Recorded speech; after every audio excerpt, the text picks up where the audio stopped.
Boa noite, somos o APGF. Vamos debater sobre os regimes ditatoriais. Me perdoe. A ditadura militar foi um regime autoritário que teve com o início o golpe militar em 31 de março de 1964, com a deposição do presidente João Goulart.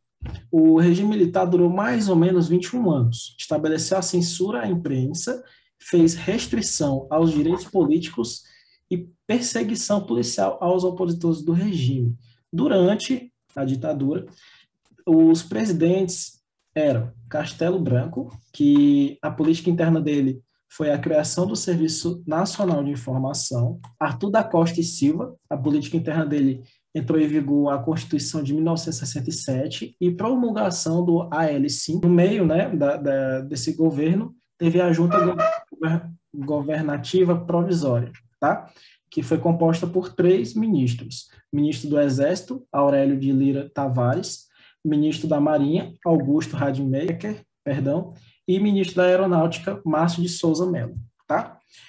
Depois disso, quem entrou em posse foi o Emílio Médici, o mais famoso de todos e mais lembrado, Ernesto Geisel, que a política interna dele foi a criação do estado do Mato Grosso do Sul, fusão do estado da Guanabara ao Rio de Janeiro e o fim do AL5. E, por último, dando fim nisso, foi o João Batista Figueiredo, que a política interna dele foi a criação do estado de Rondônia, a abertura política com a lei da anistia. Matheus, é muito importante lembrar que, durante esse período, os direitos humanos foram violados, principalmente por conta da tortura. A pesquisa Brasil Nunca Mais, ela mostra que houveram mais de 100 métodos de tortura, inclusive os seguintes: a geladeira, afogamento, choque elétrico. Então, medidas, a gente sabe que a tortura ela é algo assim imperdoável, digamos assim, porque a gente espera que isso nunca se repita, porque violou drasticamente o direito, o artigo 5º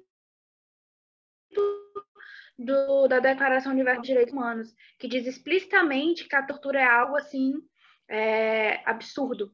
Então, foram medidas que a gente espera que não ocorra nunca mais, né? E na ditadura militar foram decretados 17 atos institucionais, no qual o número 5 foi o principal. Ele foi assinado no dia 13 de dezembro de 1968 pelo presidente Marechal Arthur da Costa e Silva, em que suspendia a concessão de habeas corpus por motivos de segurança nacional, suspendeu também a liberdade de expressão e de reunião, estabelecendo a censura prévia e toques de recolher quando o governo quisesse. Ele também permitia cassações de mandatos e de direitos políticos, e autorizava também demissões sumárias de quaisquer funcionários públicos que não colaborassem com o governo. Então, é muito importante nós lembrarmos que, em meio a esse processo de tortura social, debate e a crise entre sociedade, aquele recém-governo implantado com esse golpe, teve um milagre econômico, onde foi gerado alguns planos entre 1972 e 1974, que foram os planos de desenvolvimento nacional, voltados para a economia, né? Ligados onde nós tínhamos o uso da petroquímica, da siderúrgica e também o uso da energia elétrica, né? Então, assim, foram investimentos embasados nesses processos, né? Então, onde teve um crescimento na economia chamado de milagre econômico, mas que, infelizmente, não durou muito porque não tinha uma base sólida, mas sim porque recebiam muitos investimentos internacionais, né? E devido à crise do petróleo em 1973, da inflação econômica, a dívida externa do Brasil aumentou, o econômico que vinha tendo, ele começou a decair, onde foi gerando a dívida em relação aos investimentos recebidos de outros países, voltados para esses empreendimentos, que é o caso da petroquímica, do petróleo, da siderúrgica e da energia elétrica, né? Onde com essa inflação e essa crise de 1973, teve uma decaída. E muito importante a gente lembrar que teve esse aspecto positivo durante a ditadura militar. Então, gente, algo que não podemos deixar de lembrar também sobre essa época muito triste foram os grupos que se destacaram contra a luta, contra essa opressão que eles viviam, contra essa censura. Grupos como os artistas, os músicos, os poetas, os cineastas, grupos que usavam do que sabiam fazer de melhor suas artes para informar a população que eles estavam sofrendo aquela opressão, aquela censura, como aquilo não era saudável e como aquilo não era normal, não era um governo democrático e sim uma ditadura militar. Então, eles usavam suas artes para mostrar isso para a população e para se autoquestionar sobre o que era aquilo e por que aquilo estava acontecendo. Por que eles não poderiam até mesmo fazer as suas artes mostrando para pessoas o que estavam acontecendo naquele momento dentro do país, né? E o que é importante a gente falar é que teve várias músicas e vários cantores que foram repreendidos, eles foram censurados, ou seja, eles foram o que hoje seriam chamados de cancelados, e eles queriam simplesmente poupar a população de ter acesso a essas músicas, porque eles sabiam, os ditadores, que se as pessoas tivessem acesso a essas músicas, elas poderiam se questionar sobre o que aquilo estava acontecendo e encarar que aquilo não era saudável, que aquilo não era normal, que aquilo não era um governo democrático e sim uma ditadura militar. Então, músicos como Apesar de Você, para não dizer que não falei das flores, Cálice, que foi uma música muito importante dessa época, inclusive ela é de Chico Buarque e Gilberto Gil, que fala, inclusive, a frase, Pai, afasta de mim esse cálice. Quando ele fala essa frase, ele se refere a cálice como o regime ditatorial. E ele fala, Pai, afasta de mim esse cálice. Ou seja, afasta de mim essa censura, esse problema. E ele foi, como muitos outros artistas, inclusive o Roberto Carlos, está aí para contar a história, exilado do país por fazerem suas artes falando sobre o que acontecia dentro do país. Assim como vários outros artistas também foram exilados e só puderam voltar para o Brasil quando a ditadura militar acabou. Interessante pensar, Rani, que os jovens, além dos músicos, né, dos artistas, os jovens foram peça-chave para mostrar essa resistência política contra esse sistema opressor e ditatorial da época. Então, é interessante pensar como os jovens, as entidades estudantis que surgiram naquele período, como a UNE, por exemplo, que surgiu lá no Estado Novo de Getúlio Vargas, como a UNE foi importante nesse período assim da resistência contra esse sistema. Eles fizeram atos, né? Eles foram às ruas, eles foram lutar pelo sistema e contra o sistema, na verdade, e infelizmente foram mortos. Muitos deles sofreram choques elétricos, foram mandados para fora, e até hoje, né? Por isso a busca por esses nomes, pessoas morreram, pessoas desapareceram e ninguém sabe até mesmo hoje onde elas estão enterradas, onde elas possivelmente foram colocadas, mães que foram colocadas longe de seus filhos, né, crianças que foram levadas, mas principalmente os jovens que foram às ruas reclamar, foram mostrar a sua voz, né, contra esse período. E é importante lembrar que esses jovens, eles decretaram que era proibido proibir. É interessante pensar nisso, né? Que Inclusive, eles disseram... o nome de uma das músicas, né, que foi censurada. Exatamente, eu estava tentando lembrar dessa música, né, para falar agora, mas eu lembrei dessa parte que eles disseram que era proibido proibir. Então, eu achei muito interessante trazer isso para o debate. É legal pensar também, legal não, né, porque isso foi muito triste, mas mostrar que em 1968, por exemplo, foi assim o maior ato que houve, porque os estudantes eles entraram na Universidade de Mackenzie, também o maior também foi na Universidade da USP, o campus de filosofia da USP, que o jovem de 20 anos morreu tragicamente, foi assassinado dentro da greve, eu digo assim, né, do protesto, e ele foi morto, né, um jovem de 20 anos, e assim como tantos outros que com certeza foram violados, calados, como eu disse anteriormente, torturados por esse sistema. Então é muito importante, né? Esse jovem ele era um estudante secundarista. Então é importante lembrar como esses jovens foram estritamente violados, assim como outras pessoas.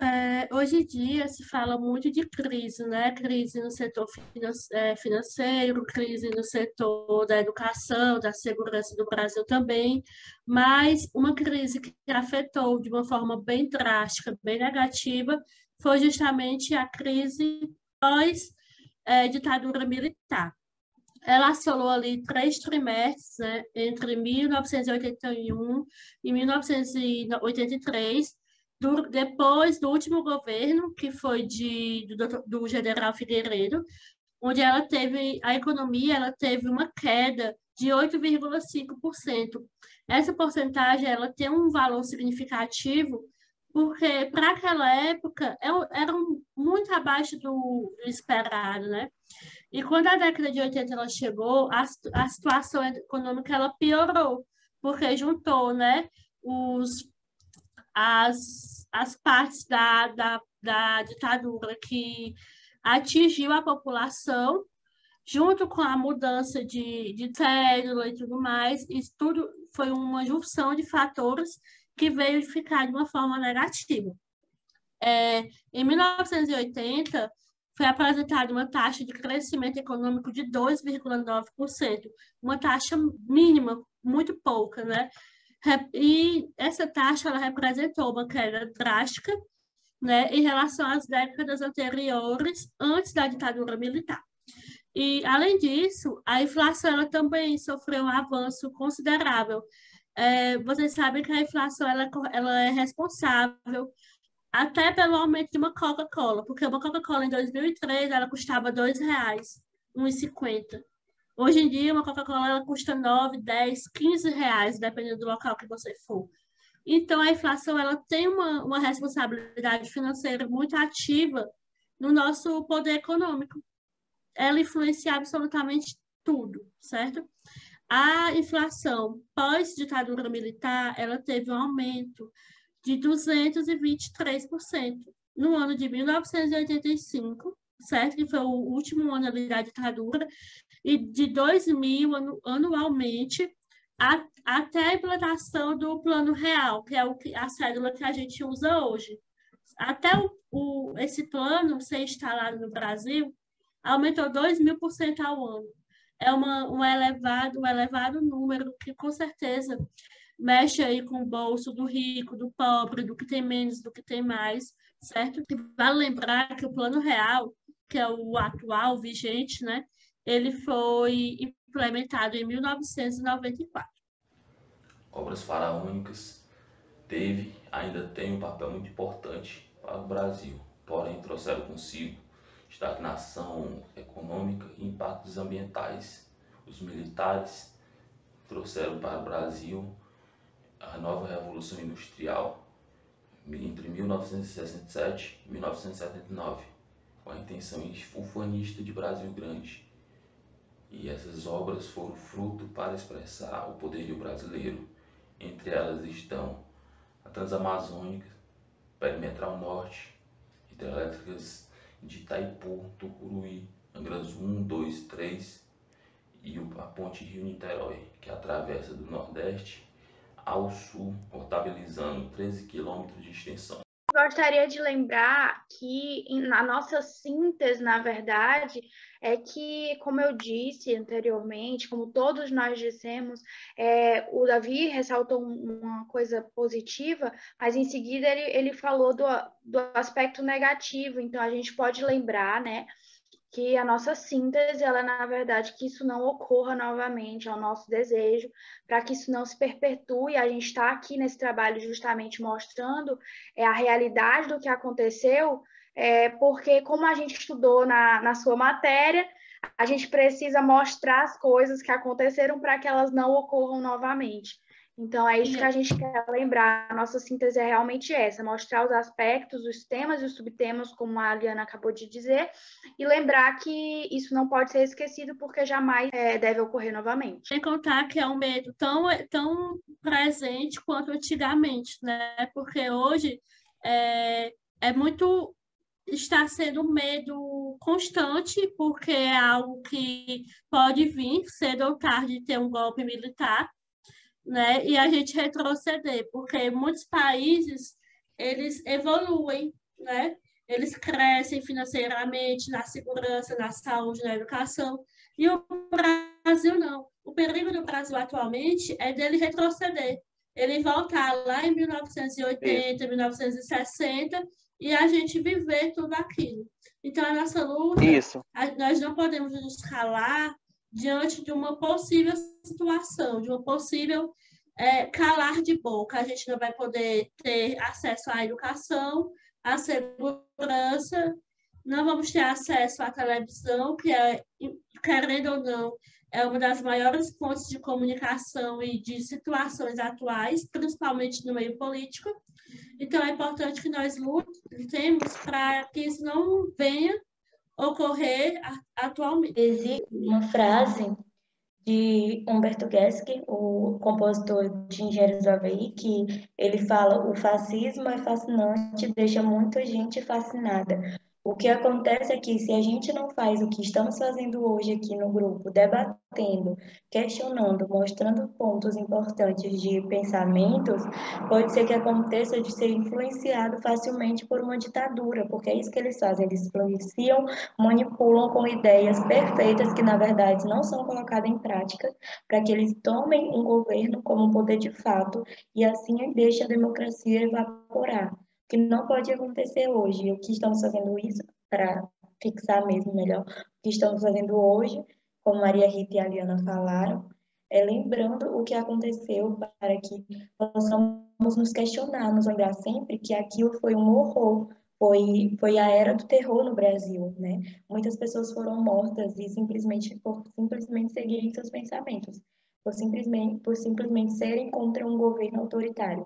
Então, para que isso não volte a acontecer, é sempre bom estar lembrando, sempre bom estudando e se mantendo a par do que tudo que aconteceu não possa voltar a acontecer.